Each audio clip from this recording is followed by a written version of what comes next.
ભારતમાં એકતા અને સર્વધર્મ સમાન જેવા વાક્યો વપરાય છે, પણ હજુ આ એ જ ભારત છે કે જ્યારે કોઈ પણ ધર્મની શોભાયાત્રા કે જુલુસ નીકળે ત્યારે હિંસા અને પથ્થરમારો થતો હોય છે।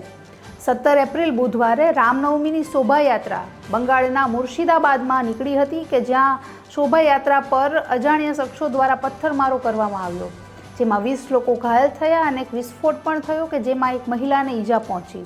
નમસ્કાર, આપની સાથે હું છું જાનવી।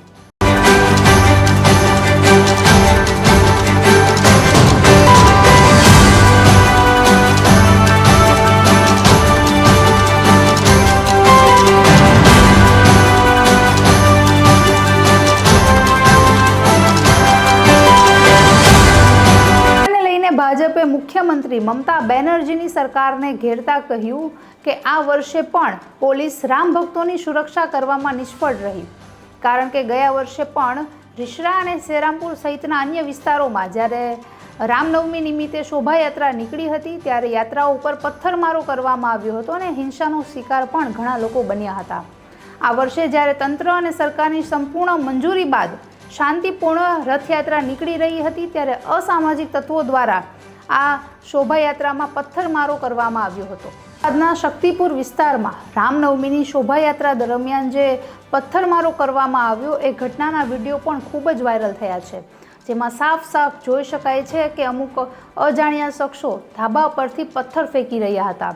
આ પથ્થરમારા બાદ ભીડ ખૂબ જ ઉગ્ર બની અને ઘટના પર કંટ્રોલ લાવવા માટે પોલીસે લાઠીચાર્જ કર્યો તેમજ ટીયર ગેસના શેલ પણ છોડવા પડ્યા હતા।